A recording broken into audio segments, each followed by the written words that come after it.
Pessoal, boa noite, tudo bem? Aqui Thiago Campos de Oliveira, psiquiatra em Salvador, Bahia.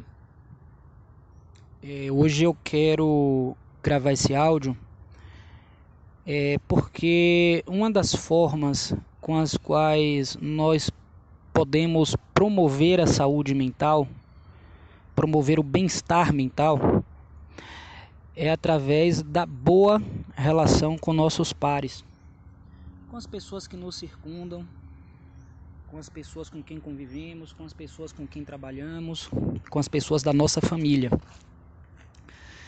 E eu venho percebendo, e eu acho que muitos também vêm percebendo, que nesse momento histórico-cultural que nós estamos vivendo, pautados pela tendência a termos relações mais líquidas e mais fugazes, que muitos laços de amizade, muitos laços de relacionamento, ou estão se perdendo por muito pouco, ou por muito pouco deixam de ser fortalecidos até um ponto que poderia promover muito mais bem-estar para as pessoas envolvidas. E um dos motivos pelos quais isso acontece é por conta de discordâncias, por conta de dissensões de opinião acerca de qualquer tema em que essas pessoas venham a projetar suas opiniões. O que mais vem chamando a atenção no nosso tempo é a discussão acerca do posicionamento político. Quer dizer, o brasileiro pouco se importava com política e parece que resolveu, entre aspas, se importar demais a ponto de encetar conflitos por conta disso. É sobre esse cenário que eu gostaria de pedir uma reflexão. Quais são os pontos de reflexão? Sujeitos, pessoas, elas emitem opiniões. As opiniões, elas são objetos, elas não definem, elas não são o sujeito que está emitindo a opinião. Numa discussão qualquer sobre qualquer tema, por exemplo, política, podemos afirmar, portanto, que os sujeitos, as pessoas que estão conversando acerca daquele assunto, elas emitem objetos. Por quê?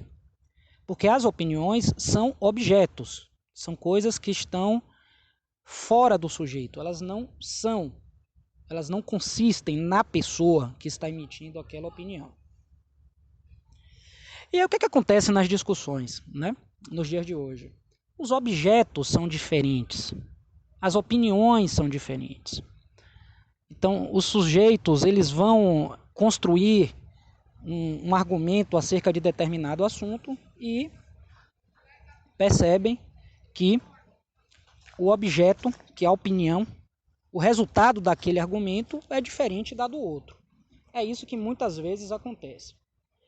E aí, uma vez que as pessoas envolvidas constatem que os objetos são diferentes, que as opiniões são diferentes, elas olham uma para os olhos da outra e dizem: não estamos concordando, estamos discordando.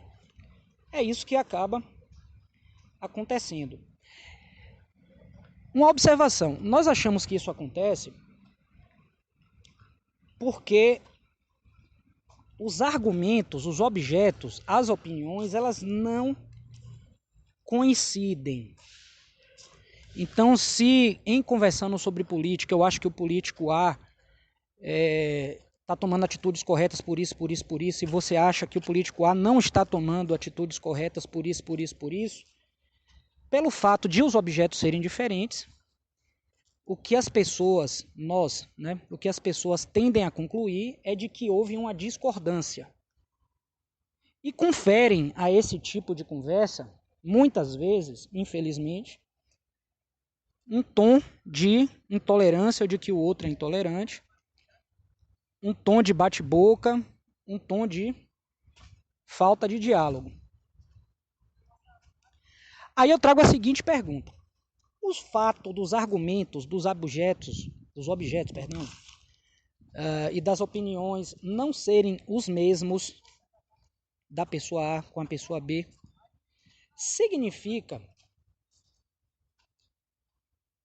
que esses argumentos não levarão ambos os sujeitos envolvidos a um mesmo lugar. Em outras palavras, o fato das pessoas discordarem significa que elas duas não vão crescer com essa conversa, não vão adquirir mais conhecimento, não vão adquirir um novo ponto de vista, não vão adquirir uma nova forma de pensar, não vão agregar uma nova forma de agir e de tomar atitudes diante de outras pessoas. Significa isso? Essa é a pergunta que eu faço. E aí a resposta que eu teria a dar seria a seguinte: se o objetivo dos sujeitos, das pessoas que conversam, foram crescer e aprender com a opinião dos que não possuem a mesma opinião que você, o objeto então, ou seja, o objetivo daquela conversa não vai ser criar e colocar a opinião por si só. Isso será relevante. Pouco relevante, perdão. O objetivo vai ser o sentido que essa opinião vai tomar. Então há duas visões. Eu converso com outra pessoa, nós emitimos nossas opiniões. Se o foco for no objeto, na opinião, se nós discordarmos, se os objetos forem diferentes, né, poderemos ter a sensação e a construção de que não estamos chegando a lugar nenhum. Mas se o objetivo antes da conversa não for simplesmente construir uma opinião para me degladiar com o outro, mas sim, independente de qual seja o objeto, de qual seja a opinião, crescer com o outro, nesse caso, o foco da discussão não vai ser o objeto, vai ser o sentido que o objeto toma. E qual será esse sentido? O crescimento do sujeito, o aprendizado por parte do sujeito. Então, nessa situação B, o que está acontecendo? Apesar de haver uma discordância de objetos, as duas pessoas, se tomarem essa postura diante dos objetos discordantes, crescerão com a discussão, com a discussão. E crescerão com isso. Então, olha que interessante, haverá uma discordância no campo do objeto, mas uma concordância no campo do sujeito. E o que parece e vem parecendo ser um conflito para a maioria das pessoas no nosso tempo, nos diferentes meios de comunicação, no fim das contas não é conflito nenhum. É a ausência de uma postura proativa em relação ao conhecimento. Em outras palavras, haveria nesse caso uma discordância de argumentos, mas uma concordância no sentido que ambos dão aos mesmos argumentos. E isso é bom. Portanto, concluo que há discordância na concordância e, finalmente, concordância na discordância. Na prática, essa linha de raciocínio vem a prestar a quê? Vem a servir a quê?